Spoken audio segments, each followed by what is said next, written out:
Oh dear. Hello and welcome to the Top 14 Round 1 predictions. Yes, French rugby is back after a 2-week off season.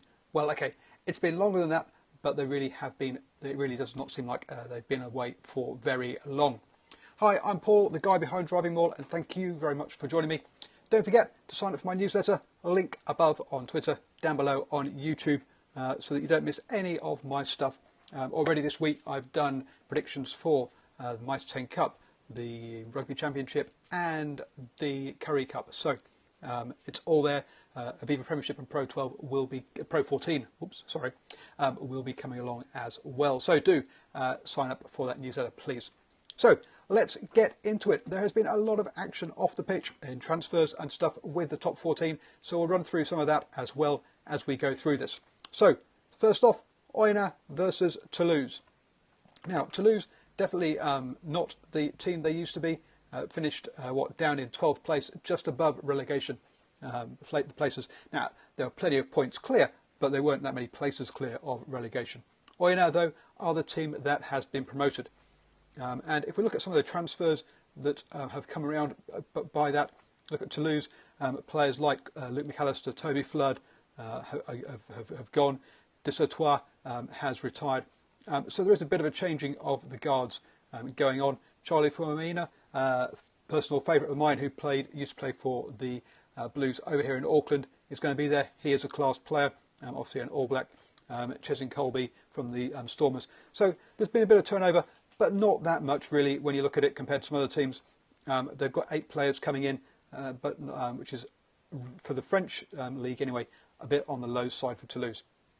If we go away and we look at Oyonnax, on the other hand, I think I counted up and it's just like 16 players that are coming in and are leaving, which is a total changeover. And if we look at the names on there, Ben Botica from Montpellier is on there, Matt Hooper from Harlequins, and these aren't the same sort of names as you get it as those that are turning up at Toulouse. So I've got to say, Toulouse, more settled squad, not the promoted side. So I am backing Toulouse to win the opening game, but I'm going to go by 3. They weren't that impressive last season, and also there is a good rule of thumb when doing predictions for the top 14. Go with the home side. There is a big tradition in France of getting up for your home games and not travelling with your best team. But even so, in this case, I'm going to go with Toulouse by 3. Next up, Montpellier versus Agen. Agen, again, the other promoted side this season. Now, Montpellier with a new coaching setup with Vern Cotter being there. Sorry, I was just going to change my computer setting. So, but we have got some quality names coming into that Montpellier side. Their axis was last season Pierre Spies with Nick White and then Ben Botica, whereas this year it's going to be Louis Picamoles to Rowan Pienaar and Aaron Cruden as their 8, 9, 10 axis. Add into that Jan Serfontein, who's currently with the Box, will be arriving later in the season, and you got that whole decision-making section of the team is changing, and is also quality as well. So a bit of a changeover. There normally is when I've gone blank as to who their previous coach was, moves on. He does have a lot of his own players that he sort of tends to move with, but even so, I do think we're going to see a good side there. If we look at Agen, they're another one of these teams that's got like 16 plus players arriving, and so they're going to take some time to gel. Travelling away to Montpellier as an opening game is not the kind of game they want to start off the season with, and I'm going to back Montpellier by a massive 20 points. I just can't see that one going any other way. And for those 2 promoted sides, early momentum can be a big thing for promoted sides. I mean, Oyonnax and Agen, they've both been up and around this the top 14 before. It's not like they're sort of clubs going up through and have never been here. But even so, I think they're going to need that time to settle in, and a good early win under the belts would really help them. Next, we have Brive versus La Rochelle. La Rochelle came top of the table last season and then lost out in the semi-finals to Toulon. They really were the standout team last season. A great fairy tale story, a bit like we had with Scarlets and Connacht as well. They weren't the biggest spending side in France. Brive finished mid-table, so they're going to be in the Challenge Cup, not the Champions Cup, so they don't have that distraction from them. Looking at the transfers for these sort of sides as well, Brive, again, another side with kind of like that 10 or so players coming in, quite a few. Not a lot of names there that I recognise, to be honest. James Johnson from Worcester Warriors. So I mean, you're not looking at necessarily the sort of big spending that we expect, or we kind of the headline spending there. La Rochelle, for a team that did so well last season, to see them again also being in that 12 plus level of players coming in, and with players, I mean, Keir Barlow from the Chiefs, yep, he's a quality operator, but I think he is still with the All Blacks, and so will be later in the season. But Ryan Lamb, Rennie Ranger, coming towards the end of his career, they're not great signings really. So using the theory of always back the home side, I think that La Rochelle aren't going to go as well as they did last season, and I'm going to back Brive by 3 in that one. Coming on, next up we have Stade Francais versus Lyon.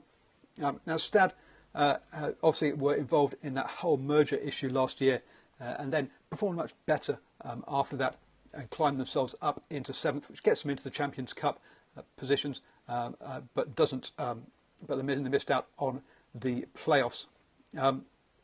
Oh, sorry, they went to the playoffs, the Champions Cup. I can't remember if they qualified for it or not. But anyway, but they came 7th last season. Lyon were back down in 10th. Again, looking at this, Lyon, another 16 players changed. So you've got to say, right, who are Lyon this season? We don't know yet, because they've changed the whole squad again. Whereas with Stade,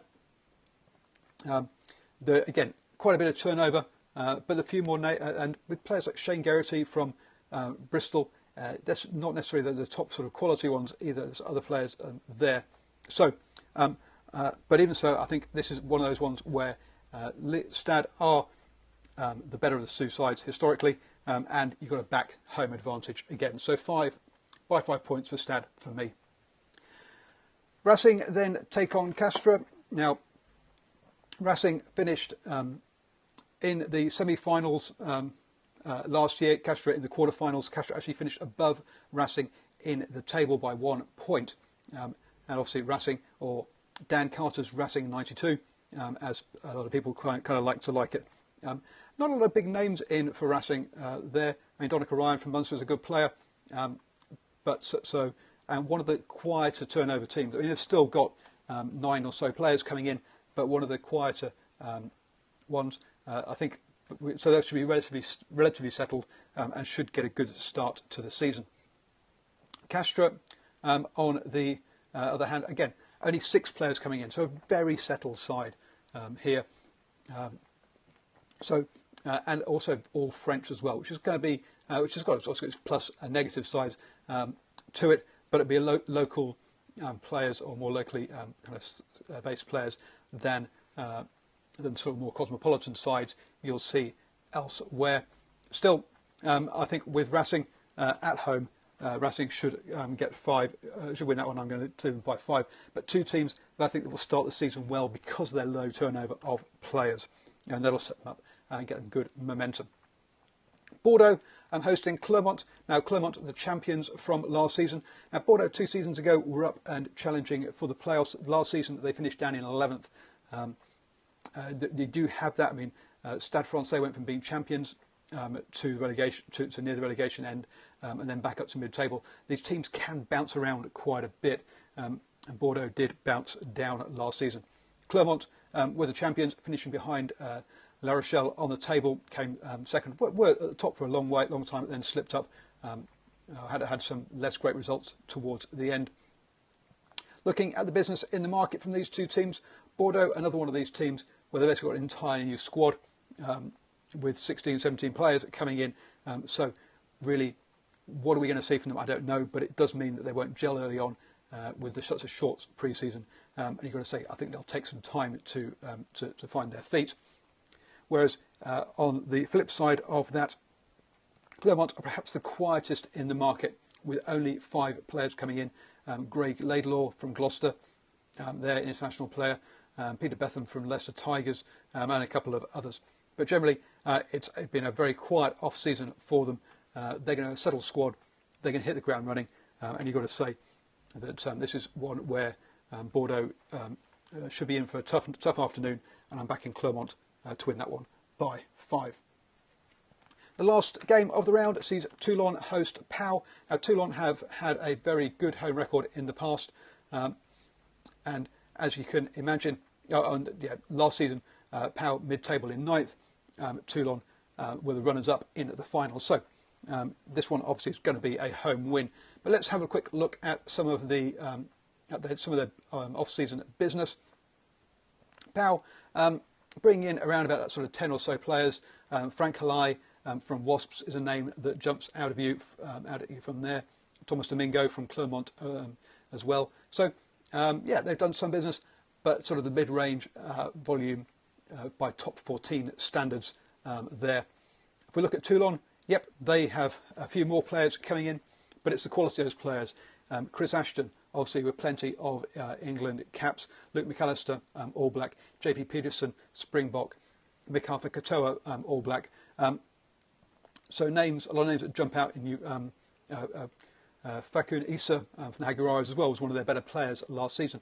So lots of international experience coming in. Some of it a bit older, admittedly. I mean, Luke McAllister must be getting on a bit now.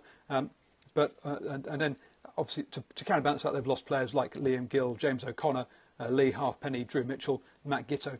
So some quality has gone as well as quality coming in. But Toulon, again, perhaps slightly above average on the amount of business they've done. But generally, it's quality business that's there. So in the end, Toulon at home by 7, I think, for that one. So always up for a good rugby chat. Let me know your thoughts as to how you see the games going. I say a lot of business being done in the top 14, so a lot of teams waiting to settle down. Let me know your thoughts on who you think are the best players that have joined or who's done the best business. But here's how I see the opening round of fixtures going. Please do share this with your friends. Give me the old thumbs up on YouTube, all that kind of stuff. And don't forget that old newsletter. Link above on Twitter, down below on YouTube.